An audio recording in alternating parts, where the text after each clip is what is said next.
Looks like the keynote speaker maybe went a little bit over, so let's get started so we can give you guys enough time to present. So I'm Ryan Peterson. I'm with the Transpo Group, and I'm also the president of ITE Washington, the Washington section of ITE. Where ITE is sponsoring and organized this discussion. Darcy Akers, our past president, did most of the work and then had to leave town today, so I'm pinch hitting. So bear with me here as I figure my way out as I go. So just a little bit about ITE. I hope everyone knows what ITE is. We do a lot of, we have a pretty robust yearly program that we're just getting into this fall. We have a couple conferences coming up. Our next one is on November 14th, which is the safety conference, which dovetails pretty nicely with the subject that we're talking about today. We also have an ITE IMS conference, which is really kind of centered on traffic engineering and technology, how technology can help traffic engineering, and that happens in February. We have various other events as well, from social events to more technical events. So if you're interested in that, if you want to know more about ITE, let me know, or you can go to our website at itewashington.org. So this session is, the topic is Advancing Complete Streets. WashDOT's Complete Streets requirements integrates pedestrian and bicycle facilities into the state's transportation projects. Over time, highways that once were seen as barriers to active transportation will protect the state's most vulnerable roadway users. Planners from WashDOT's Management of Mobility team and the City of Redmond will provide an overview of the Complete Streets policies, some example projects, and demonstrate unique opportunities for working with local jurisdictions. So our speakers today is Zach Howard, Mike Crimmins, and Francesca Liberty. Zach Howard is a principal multimodal planner leading WashDOT's Complete Streets program in Snohomish and King counties. He began at WashDOT as a transit integration planner in the Regional Transit Coordination Division. Prior to WashDOT, Zach led the University of Washington's Commute Options team, providing products and services that encourage sustainable commuting and transportation choices, and has also worked at PSRC and Commute Seattle. Mike Crimmins is a transportation corridor planner in WashDOT's Management of Mobility Division, where he supports complete streets projects and multimodal planning studies in Snohomish and King counties. Mike has a background in transportation engineering and worked in the private sector for several years prior to joining WashDOT. His experience includes traffic operations analysis, multimodal planning, and transportation design on both public and private projects.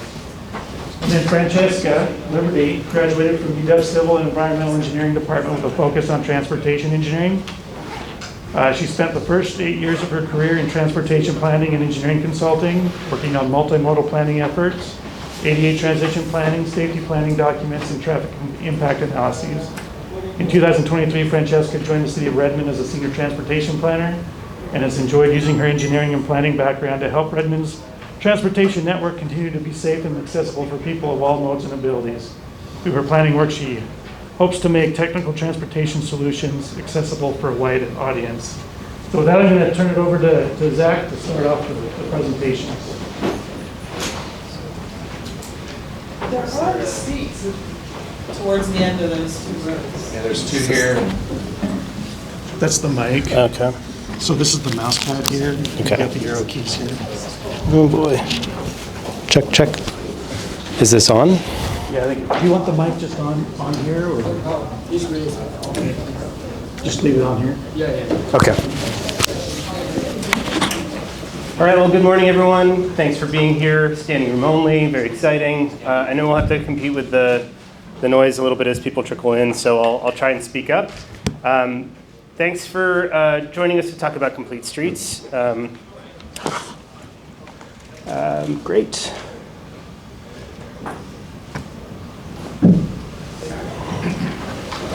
And there we go. All right, so for those of you who don't know or are not familiar with the Complete Streets concept, it's kind of what it sounds like and what you're seeing up here. It's really about planning, designing, operating and maintaining our streets for all modes. We try not to say all users or all people, because we know there are some people who will never be comfortable riding a bike or using certain facilities or driving a car. But really, we're trying to maximize the existing road space for users of all modes. And this is something that's actually relatively new to WashDOT. I had the privilege of going to Copenhagen this summer, seeing a colleague of mine from my UW days. And when I told her about the work I was doing in Complete Streets, she said, "Oh, here we just call them streets." And one day, I'll figure out how to do this without opening a menu. Come on. Yeah. All right, so the Complete Streets requirement, as I mentioned, is relatively new to WashDOT. It came in as part of the Move Ahead Washington funding package last summer. Move Ahead Washington contains a number of projects that are meant to support safe, accessible design of our state highways. And so the Complete Streets requirement really dovetailed with that. And it really underscores the need for these kinds of facilities on the state highway system. One thing I'll point out here, the cost threshold for a state transportation project to have the Complete Streets requirement apply to it is $500,000, which, if you know anything about construction projects, is vanishingly small. So it's really set quite low. And the other thing that I think is important about the legislation is that it acknowledges that our highway system represents a barrier in many cases to active transportation. Either it's divided a neighborhood, it has impacted environmental health disparities, or it's just antiquated. It doesn't have the kinds of facilities that people need to get around these days. And so that's something that's really important, but it also hints at one of the limitations maybe about Complete Streets, which is that it's incremental progress. We're not going to rebuild the entire system overnight. We need to do it one piece at a time. And so the way we do that at WashDOT is projects are programmed into our budget. We fill out this handy-dandy screening form that looks at all the criteria for the project and determines whether or not the Complete Streets legislation applies. We've gotten about 40% of the projects coming in where Complete Streets applies to it. And the focus, because the cost thing isn't really a threshold worth considering in most cases, we're really focused on incorporated cities where the population is high enough that that barrier effect is greater.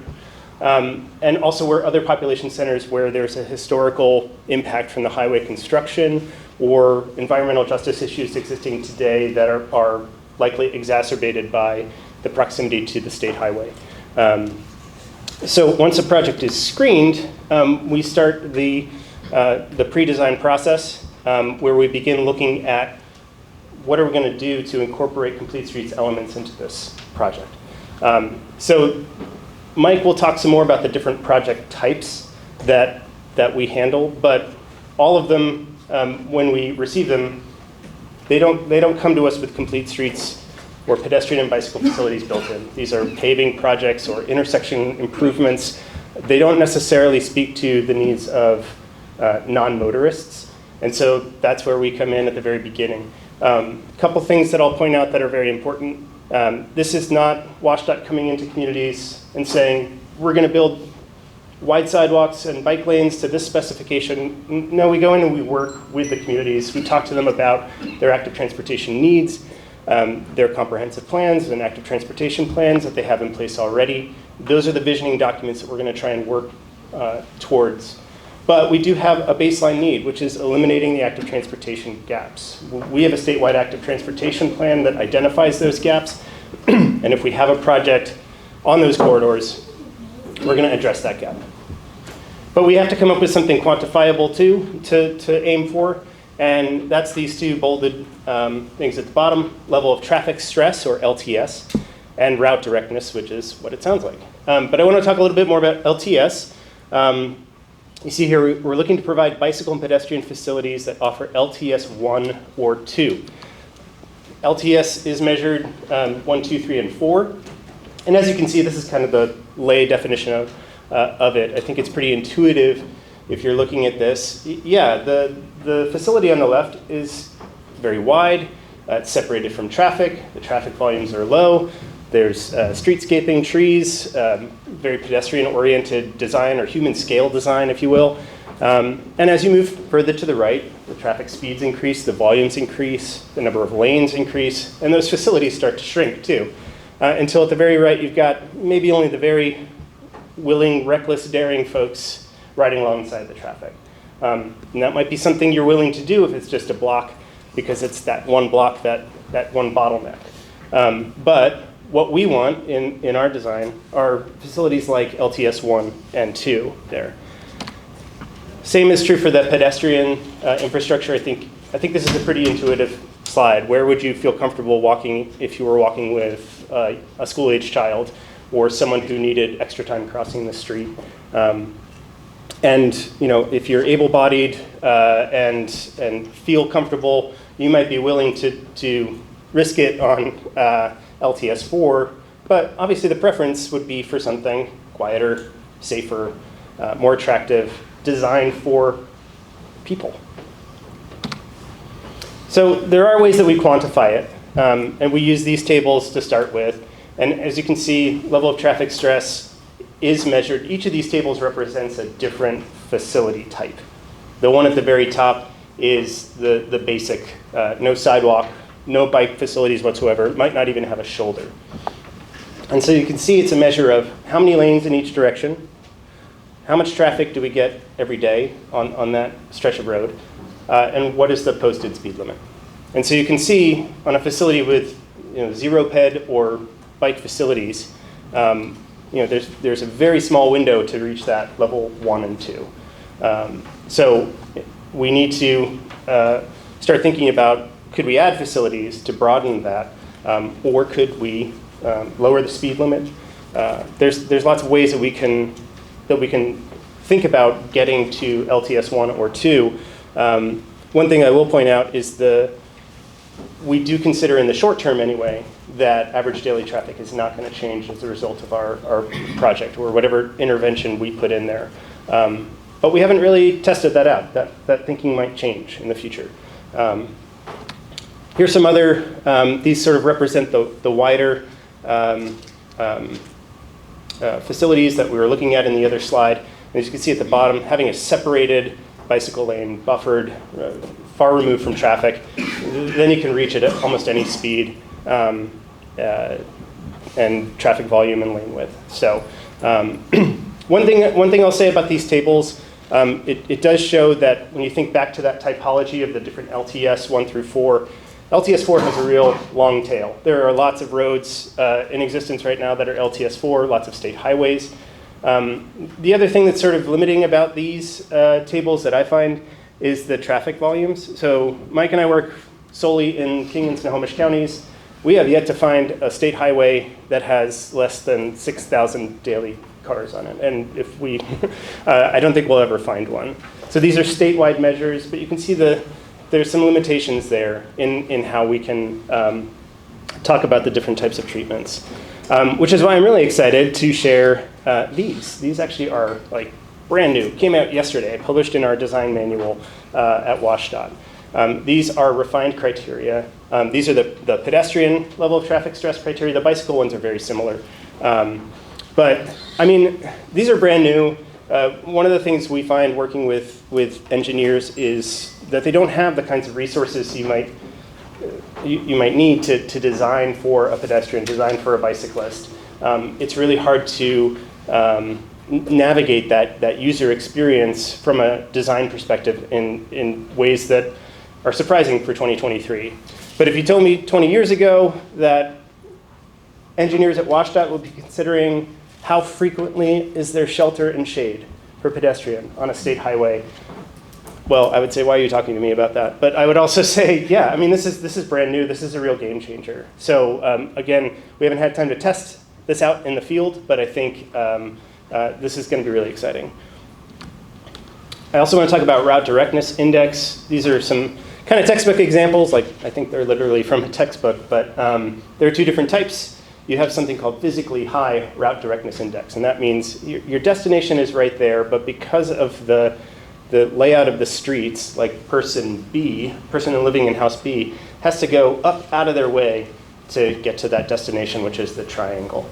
In the second one, you have something called functionally high RDI, which means you can get there, you're not having to go out of your way, but you can't cross a barrier of some kind, whether it's a state highway facility or some other kind of barrier that prevents you from taking the shortest distance.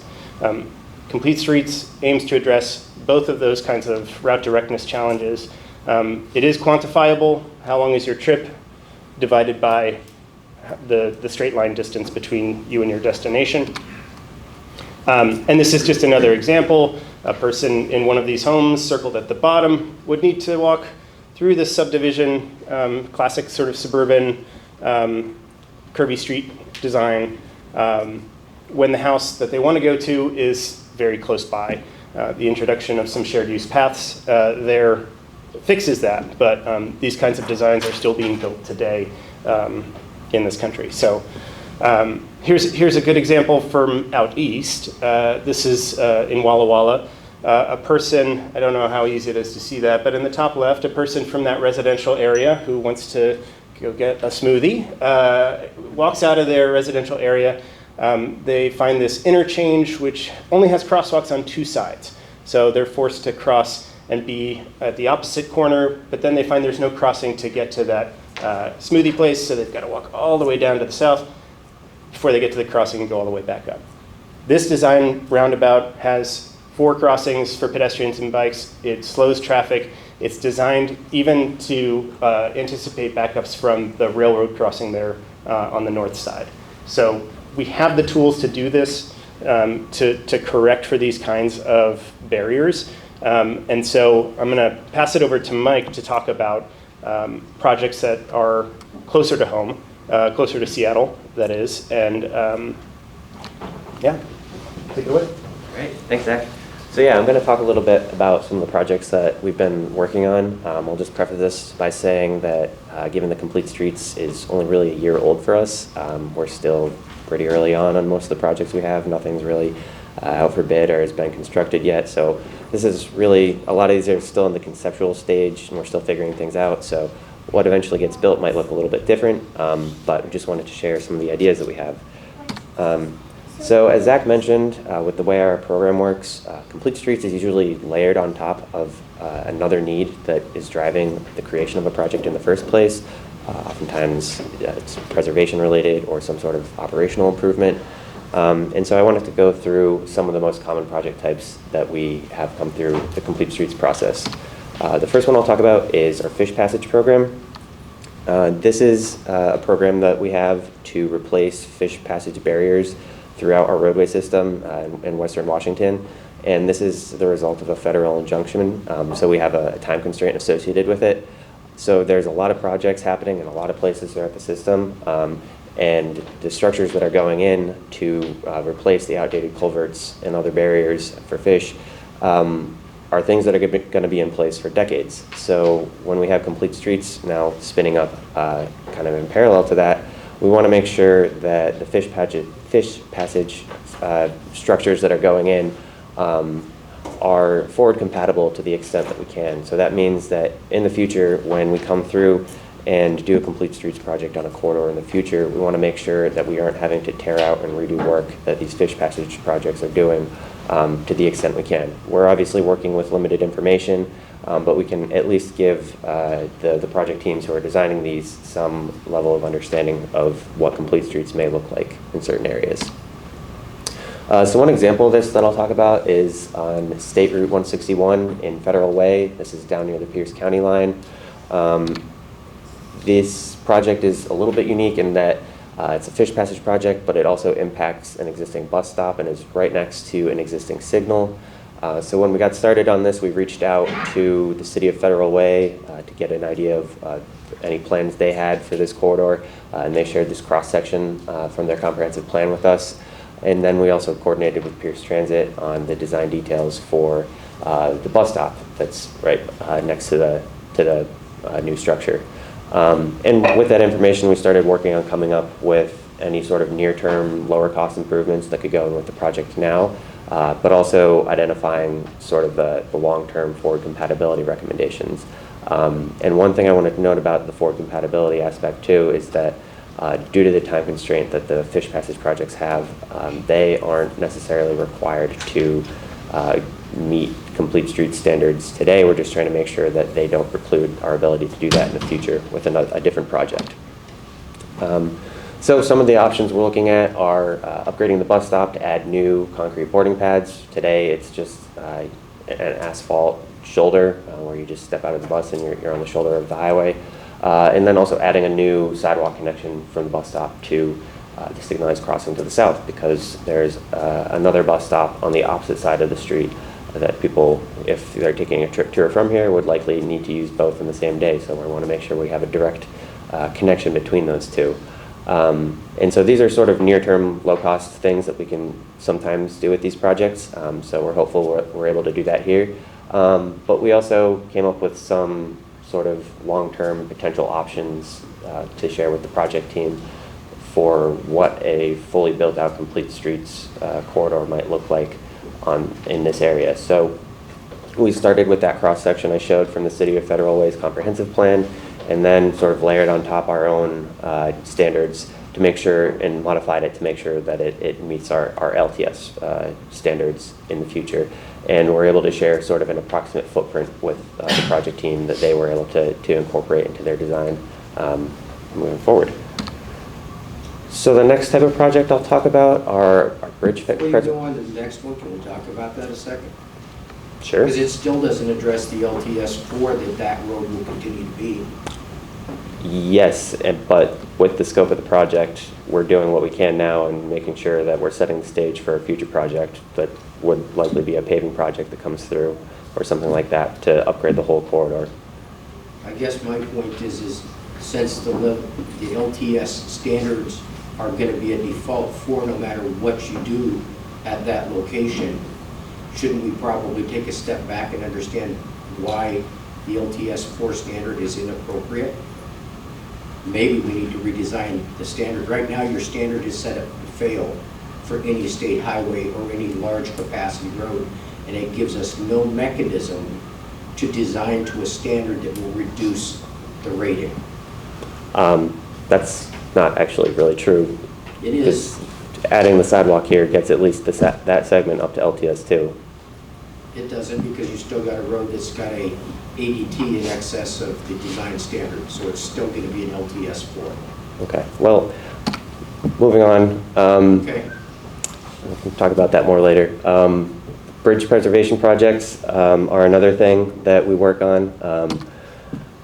These may not be things that come to mind when you first think of complete streets, but with the way that our program works,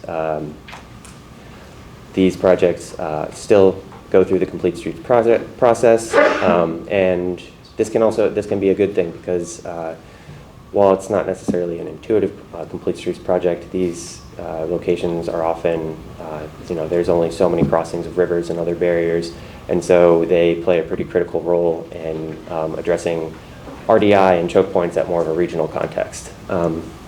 We also acknowledge that with these projects, a lot of times, if it's just a bridge painting project that's triggering this, that work can probably move in parallel, in tandem to what we'd be doing for complete streets. And so we try to use a phased approach where we're not holding up the kind of critical maintenance work from happening, but we also still move forward with the complete streets elements of our project. So the example that I'll talk about is a project we have on State Route 529 over the Snohomish River Bridge.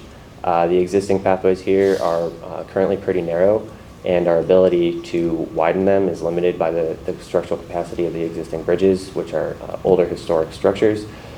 So we're looking at what we're able to do in the near term, which may involve potentially upgrading the existing railings or looking at active transportation connections at either ends of the bridge to make sure that people are able to get to these bridges and these crossings more easily. But we're also taking a look at what the longer term vision is. We've worked with local agencies in the area to have conversations around what a future active transportation crossing would look like here, so that in the future, when another project does come through, we've set the stage for it to be successful. The next projects that I'll talk about are roadway preservation and paving projects.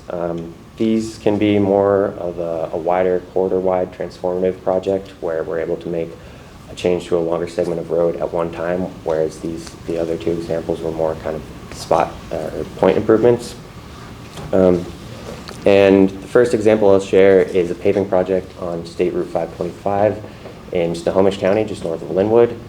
And since State Route 525 is mainly a limited access highway, we're not going to be doing complete streets on the highway itself, but we'll take a look at the ramps and look at ways that we can improve the facilities in those locations. So this was one of the options that we came up with, where some of the design treatments that we're considering are adding a mountable curb apron, adding a green bike lane with skip striping through the intersection, and adding a leading pedestrian interval. And collectively, those are all intended to improve pedestrian and cyclist conspicuity and visibility, and also reduce the turning speeds for vehicles entering State Route 525.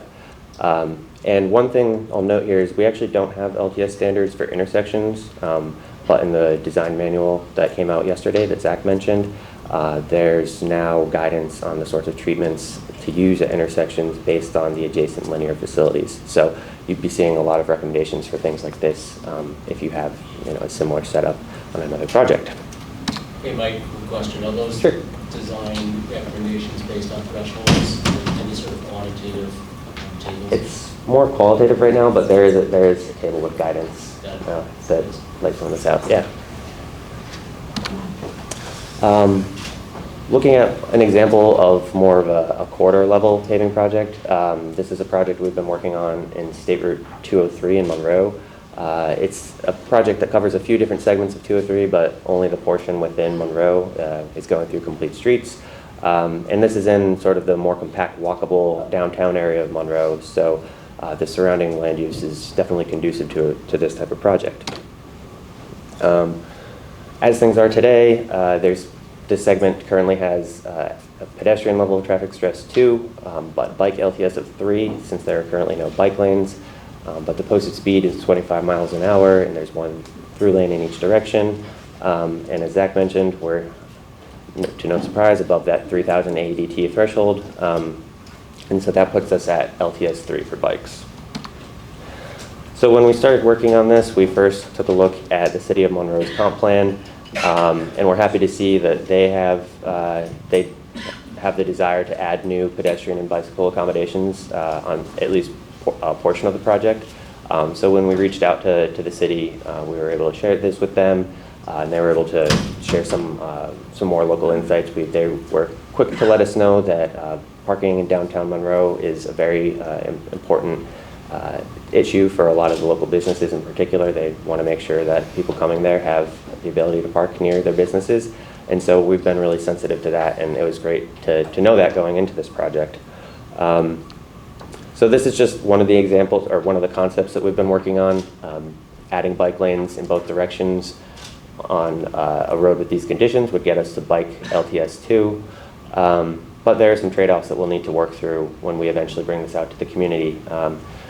Throughout the corridor, we can pretty much choose 2 out of the 3 of having on-street parking, bike lanes, or turn lanes. And knowing that parking is really important for people in this area, we'll have to work through that with the community to help them understand the trade-offs and make sure that we aren't giving them something that they don't want. So that'll be kind of where this project goes from here, but this is one of the ideas that we'll likely be sharing with them.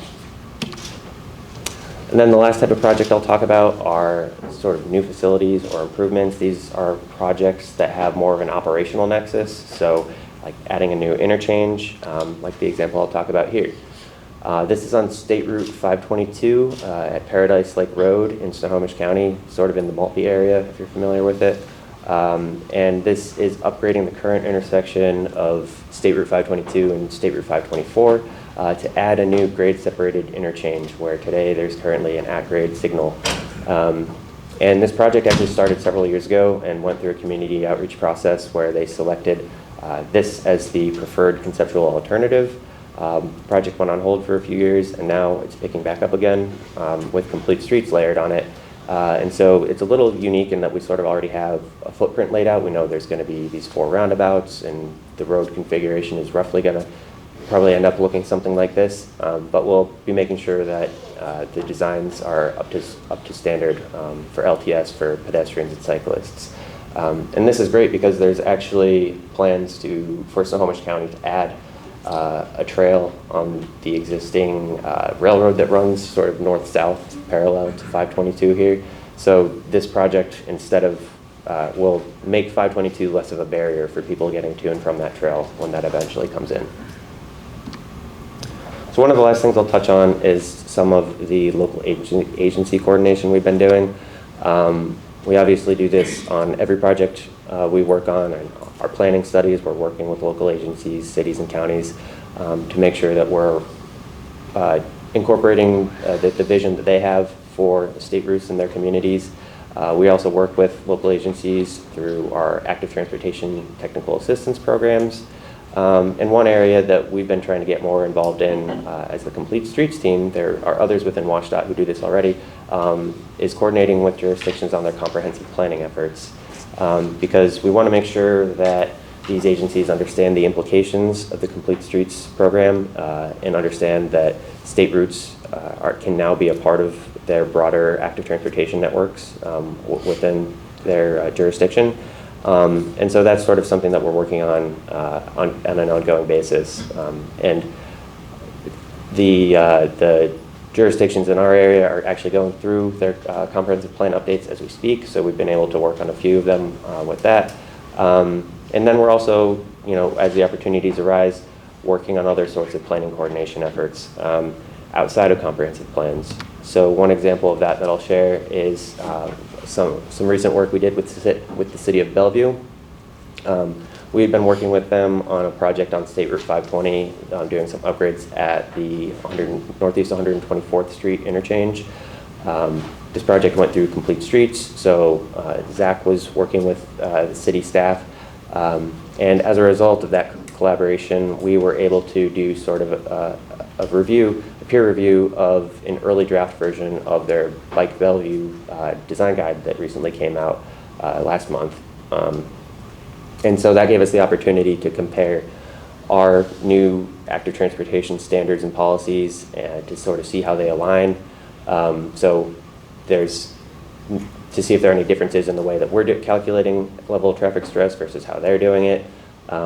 And we're able to share that feedback with them. And it also gave us the chance to look for any sort of gaps in overlap in active transportation network planning, because they laid out a vision with a route map throughout the city, and we were able to sort of highlight areas where we think Complete Streets will likely apply in the future and make sure that they're aware of that so that they can start to think about that as they move forward. So with that, we'll wrap things up. If you guys are curious and want to learn any more about Complete Streets at WashDOT, we have a lot of great resources on our website, or you can feel free to reach out to me or Zach, and we'd be happy to answer any questions. So, thank you.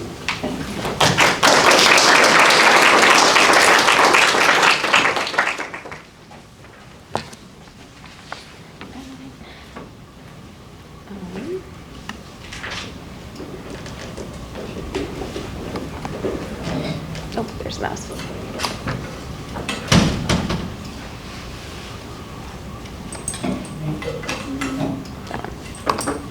Okay. Hi, everyone. Again, I'm Francesca. I'm a senior transportation planner with the City of Redmond. And I'm going to be talking about how in Redmond, some of our transportation planning policies and projects that we're currently working on are implementing some of the concepts that you just heard about from Zach and Mike.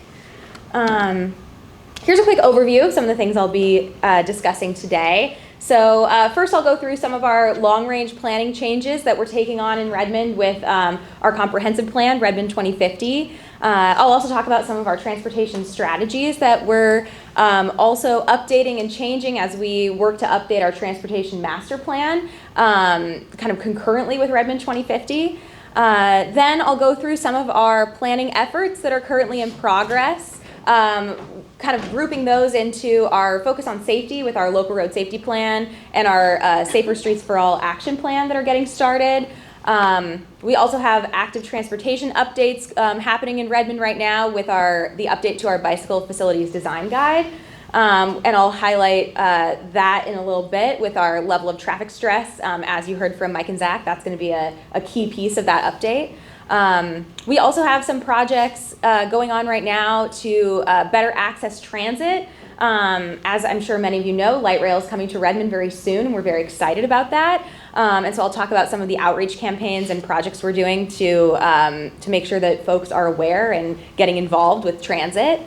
And then finally, I'll talk about our micromobility program and how we're working right now to take that from a pilot program into permanent operation.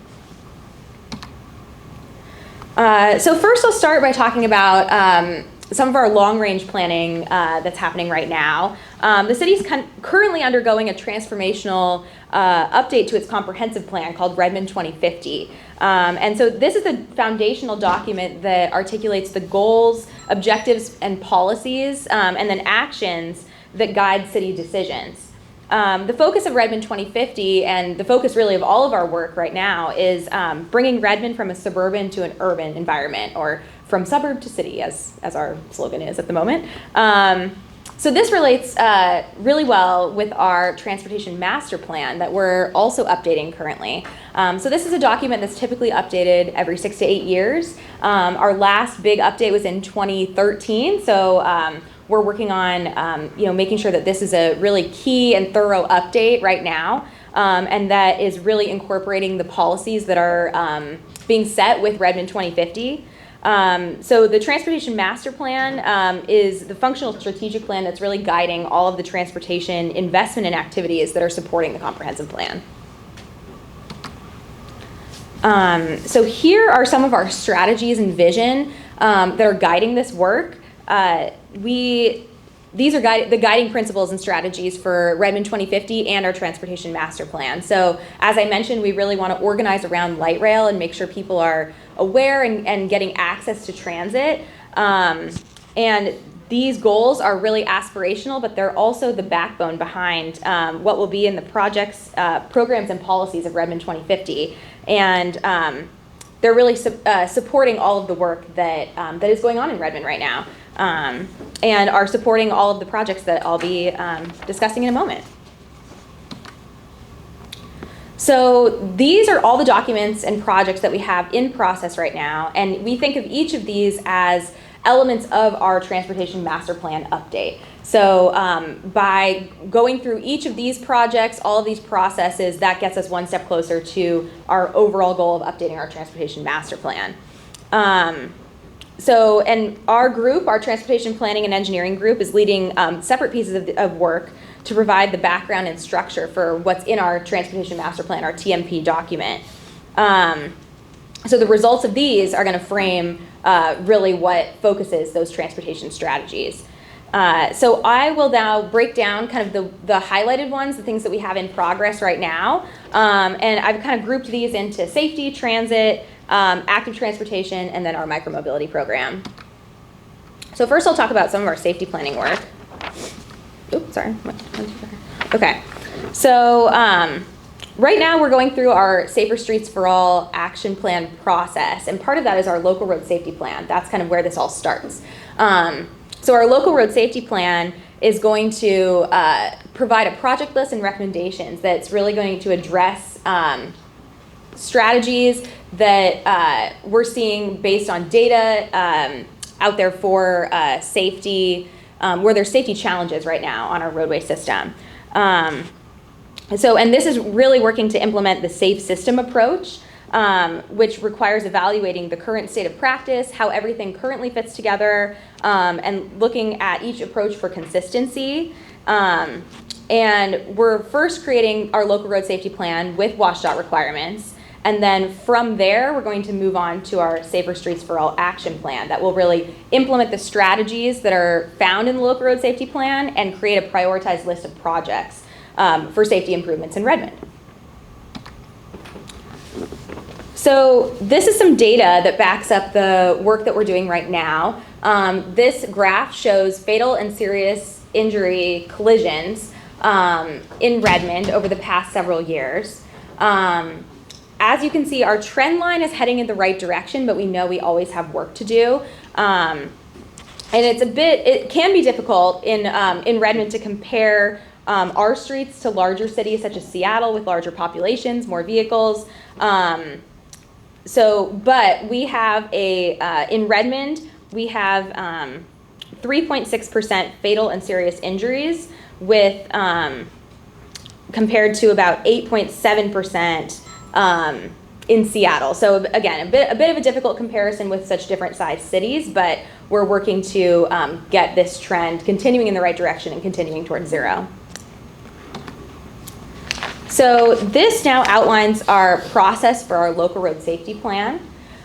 First, what we're going to do is evaluate the high risk factors for crashes from historical data. So we're going to look at, we are currently looking at WSDOT collision data and evaluating it both spatially and statistically, and finding those patterns that are occurring. Then from those patterns and key risk factors that we're seeing, then from there, the development of countermeasures is what helps develop then projects that will address those and support those countermeasures. So as I've mentioned, we're currently doing both our local road safety plan and Safer Streets for All, or SS4A, safety action plan concurrently. So this outlines a bit of the differences in the processes, but also about a bit about how they're related. So as I mentioned, local road safety plan will go through our data analysis, develop countermeasures and a project list, specifically focusing on those quick, fast-build projects. And then it will further develop a prioritized project list of safety improvements, and then we'll have a local road safety plan document that can inform our Safer Streets for All action plan, which will come from that. So we are just getting ready to get started on our Safer Streets for All action plan. So that will build upon these countermeasures that we've seen in the local road safety plan, and will include community engagement as well as a roadway audit and a policy audit. And our final product from that will be a prioritized list of projects that we can implement for safety improvements. And then this kind of further details that process, but also want to highlight that really the end goal here is implementation grant funding to be able to apply for and have our grant applications supported with our work with our safety action plan and local road safety plan. So we are looking ahead and looking to applying to these grant programs such as the SS4A grant funding program and WSDOT's HSIP program to hopefully find some support and fund those safety improvements.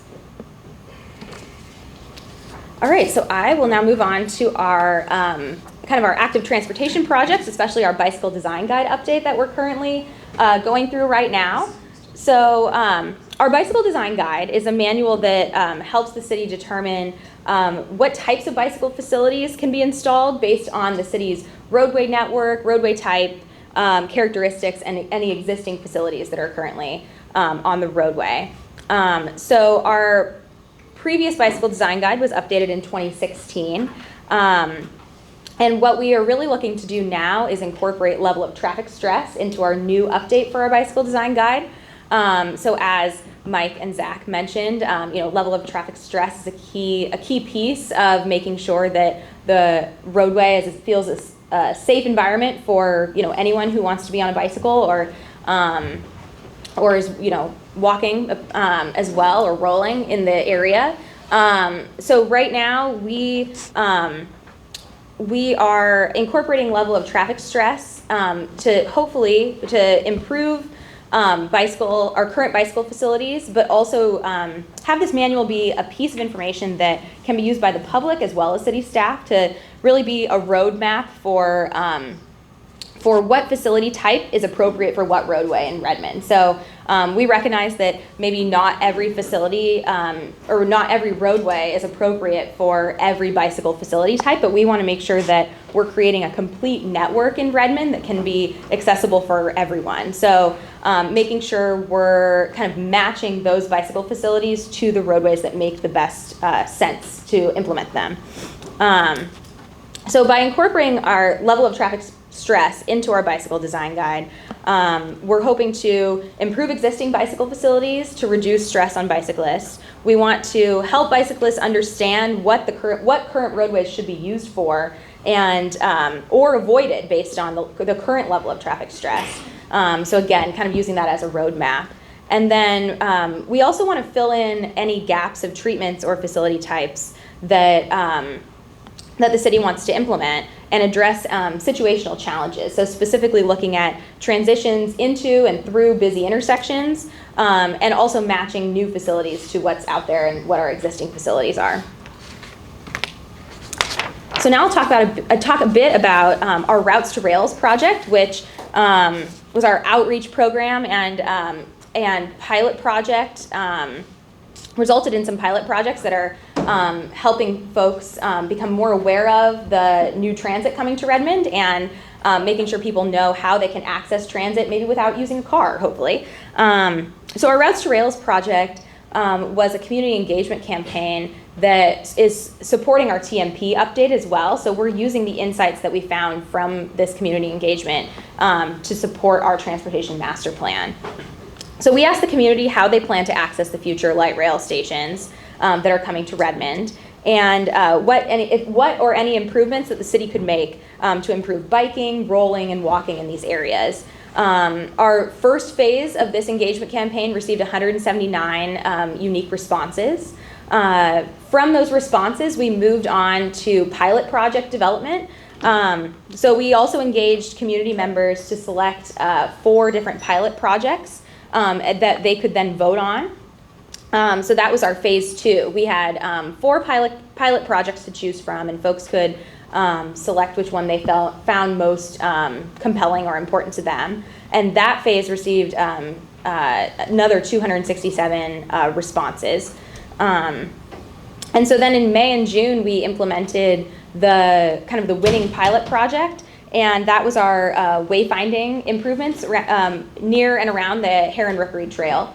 So that's a key trail in Redmond that is lesser known, and so we implemented some wayfinding to help people better understand that this trail is here and how it can connect to the larger trail network, excuse me, in Redmond. And we also are hoping to, once we implemented this pilot project, we're hoping to make these more permanent projects as well as we move forward. And we had some of the other pilot projects that came out of this were some pedestrian improvements that we're also looking to implement. So so the winning project was not the only one that has made some progress in Redmond. And then finally, I'll speak to our micromobility program. So currently, we have a pilot micromobility program with mainly scooters, but also some bikes. And these are just some statistics right now between 2019 and July of this year. So the pilot program started in July of 2019, and it's really become a viable first last mile connection for folks in Redmond. We have about just over 130 scooters deployed each day, and with that 0.8 mile average daily trip distance really shows that people are using this as a first last mile connection. We also have seen that trips have increased as the program has gone on, and that's what has encouraged us to continue this pilot program, and we really want to make it a permanent program as time goes on. So this is a really interesting graph that shows our median trip length. That's the yellow line, is median trip distance. And then these blue and orange columns show total vehicles each month and then completed trips each month for all of our, again, mainly scooters with a few bikes.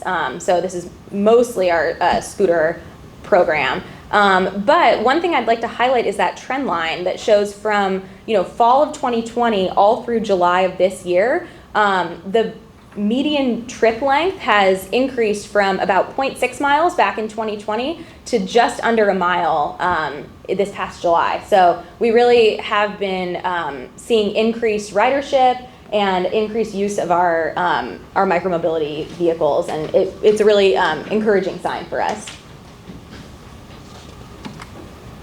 So some key takeaways here from the projects that I've reviewed today. We want to continue the complete streets concepts that Zach and Mike mentioned. We want to implement complete street networks in Redmond, so recognizing that maybe not all modes can fit on all roads of Redmond, but creating a network that is welcome for everyone in all modes in the area. And then making sure that people know how they can access each mode. So how they can access transit, how they can grab a scooter if they need that first last mile connection, or where they can safely walk that's accessible for them. And then focus on moving people, not vehicles. So really looking beyond just focusing on cars and those single occupant vehicles, and seeing how we can incorporate all modes in Redmond. And yeah, happy to answer any questions. And with that, I'll turn it back over to our panel. Yeah, let's give them a hand.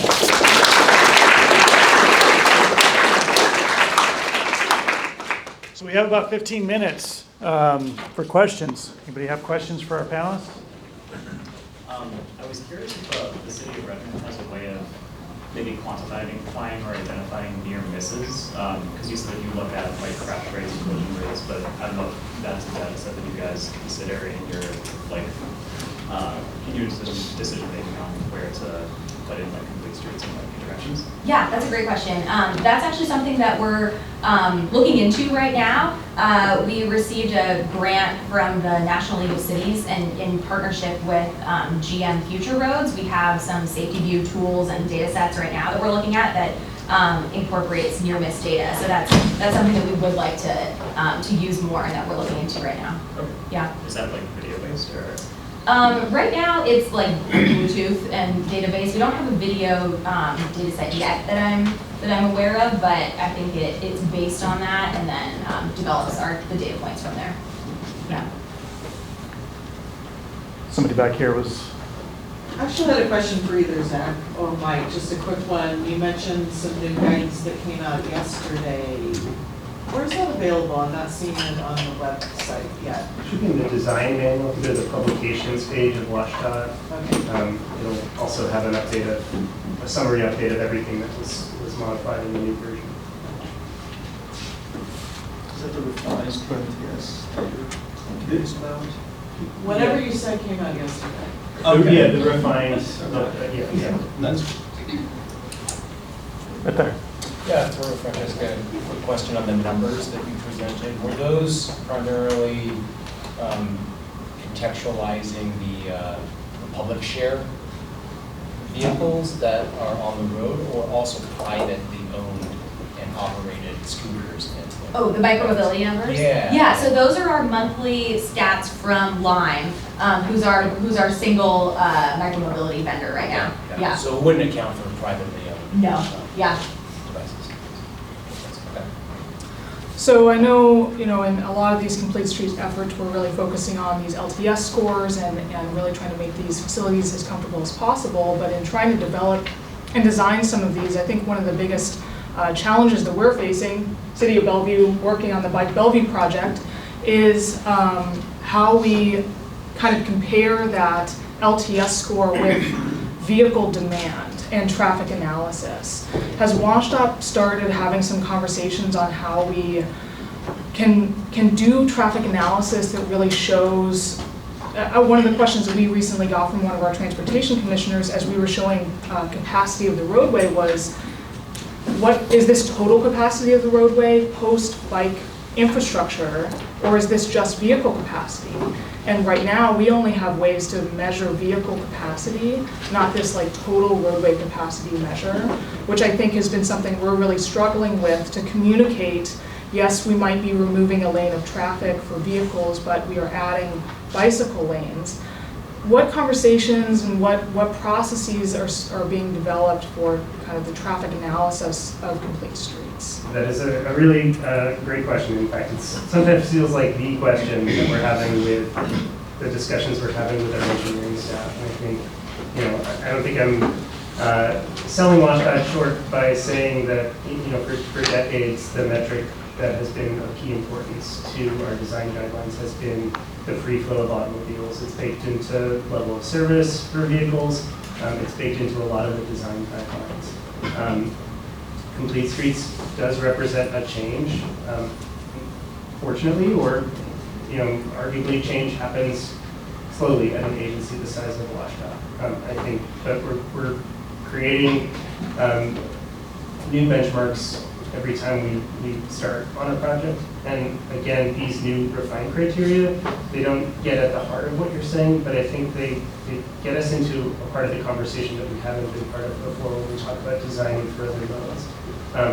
We start seeing the need for balance, and we can't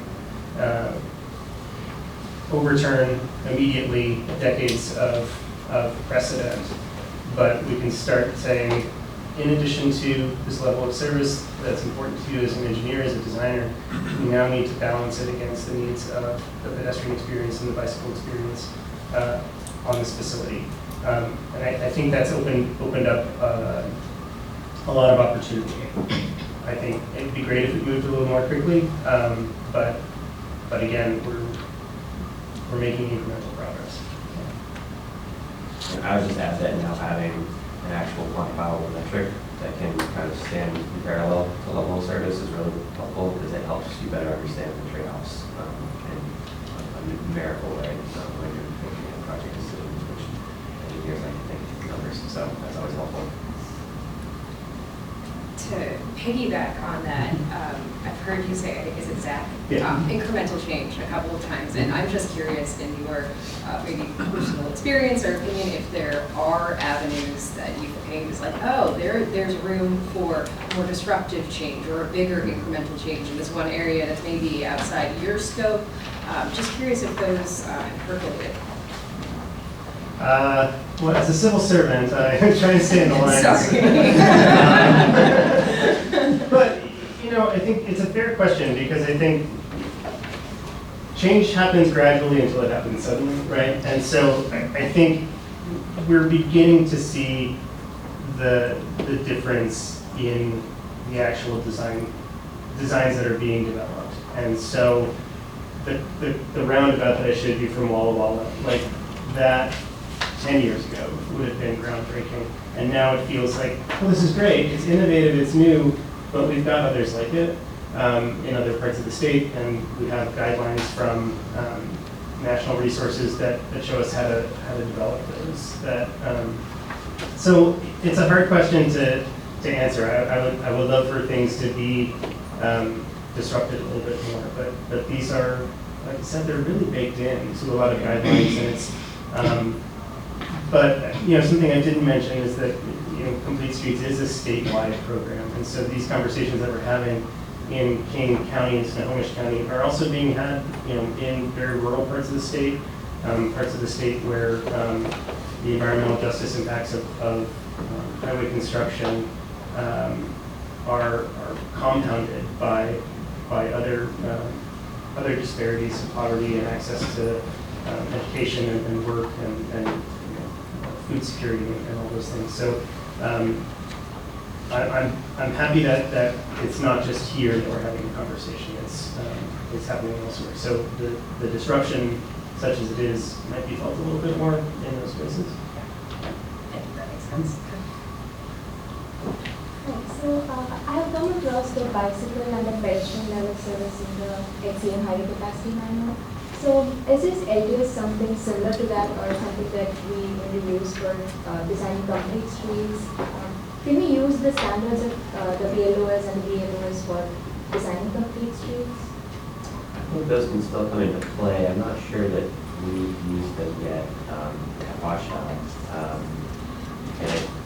I'm not too familiar with them, but I think they're more sort of operational focused, and this is more kind of about context of the facility. So I think they probably complement each other nicely, but they sort of speak to two different factors in designing active transportation facilities.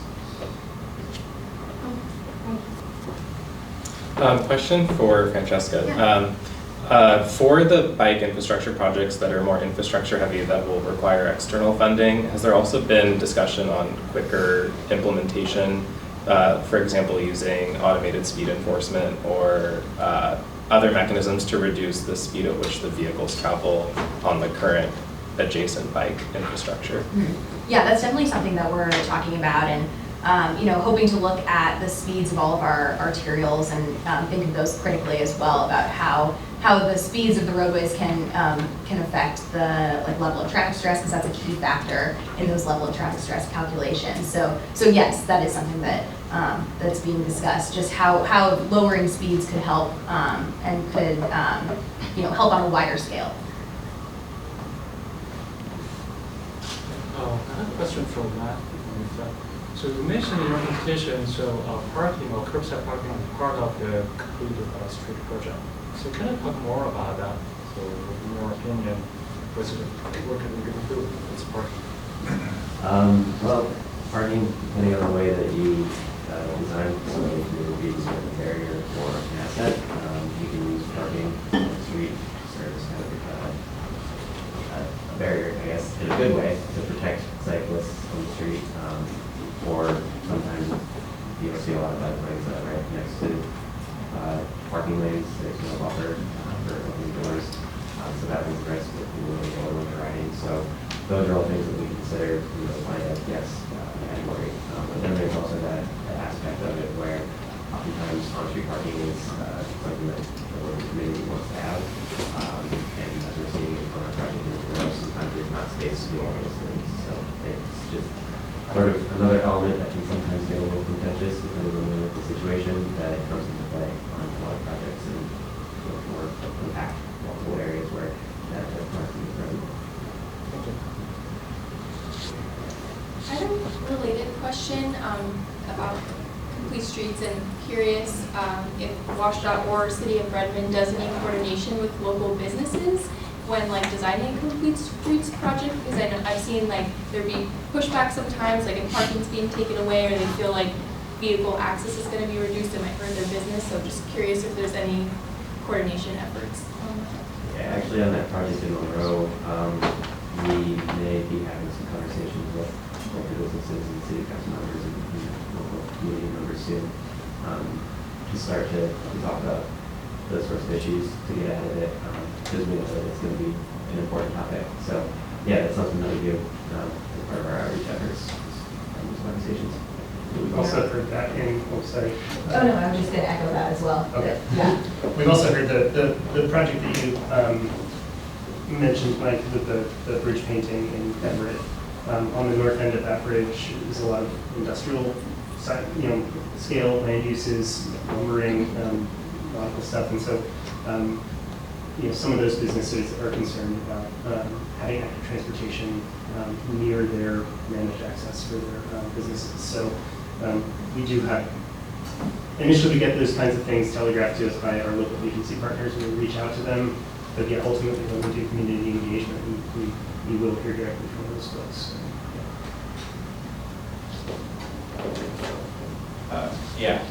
I was curious. I'm from California, where we just implemented recently using BMT instead of LOS. I was wondering if WashDOT is using BMT in any way to evaluate these sorts of projects, or is that something that they've been looking at, or just haven't gotten around to? Yeah, I can answer that. The state has BMT reduction goals that have been in place for some time now, and the goal is to reduce per capita BMT. I haven't kept track of how well we're meeting those targets, but at a project level, when we're working on something, we absolutely need to determine whether the design is going to increase BMT or contribute to an increase in BMT in any way. Because in some cases, that's just going to be a real non-starter unless there's some sort of mitigation elsewhere. We have been talking internally about updating the LOS guideline because it's one we ask cities and local jurisdictions to use. And a lot of places where we work with local jurisdictions, local agencies, they're not maybe as well resourced as some of the larger cities. They don't have planning staff, they don't have resources to come up with their own measures, so they just use what WashDOT uses, which is still LOS. But there are discussions internally to update that guidance so that we have something more progressive, more forward-thinking, more inclusive of other modes. But we did, I remember, look at California's rule, and that was in consideration as well. So.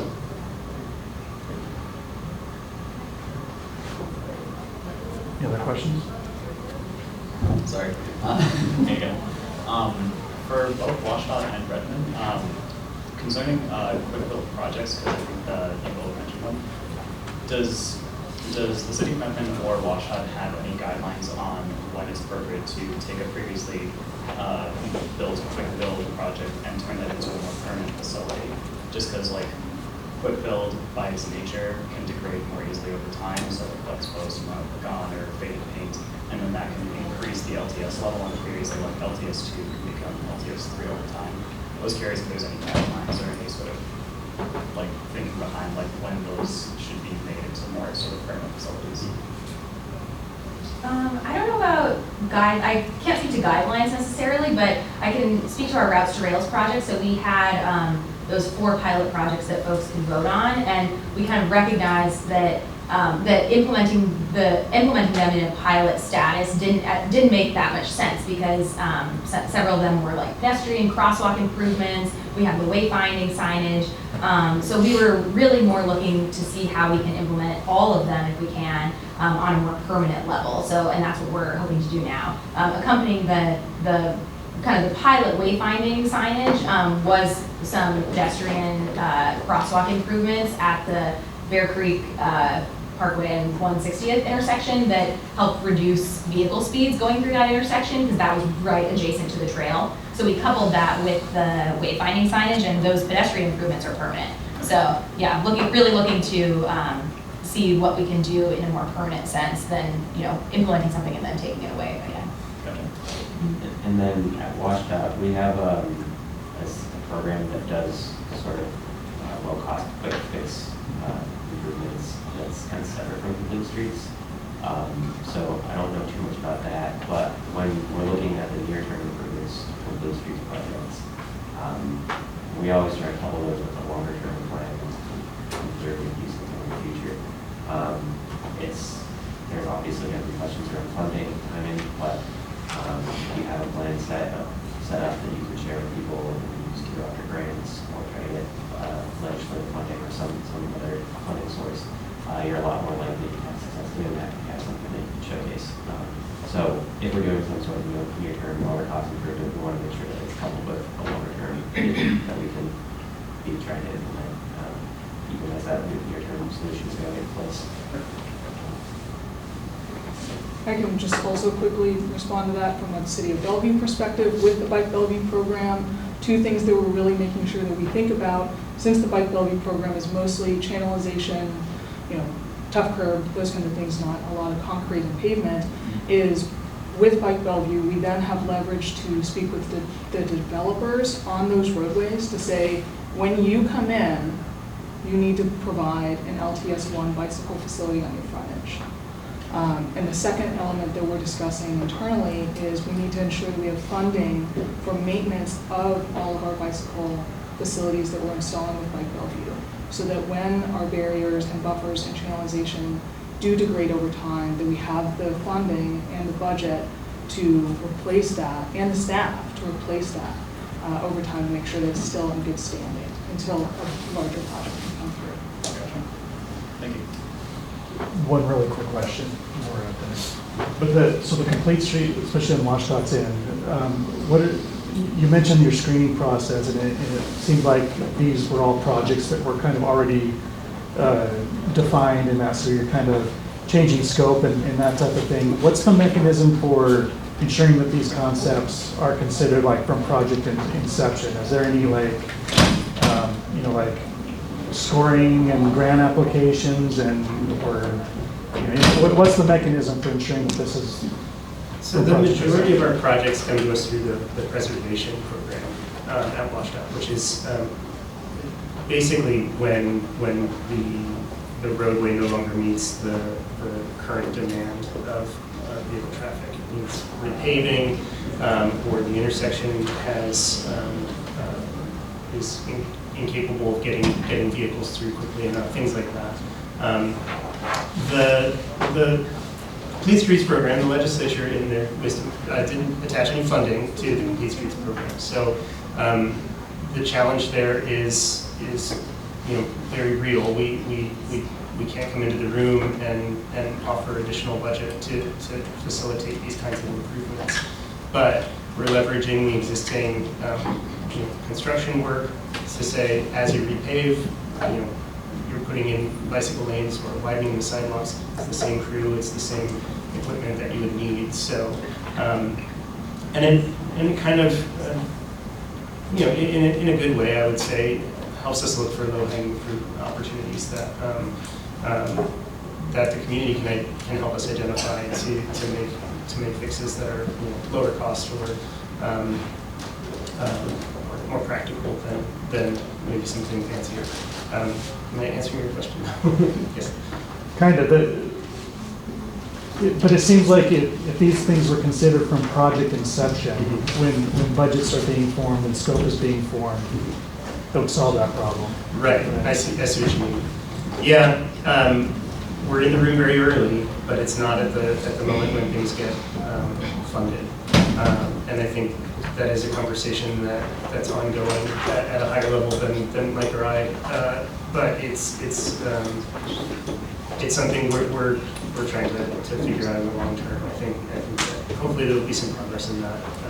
But yes, when we receive the projects, they've already been budgeted and scoped. We're coming in and saying the scope now needs to include LTS2. But yeah, it would be great if we had a little bit more flexibility financially. Okay, thank you. Well, let's thank our panel one more time.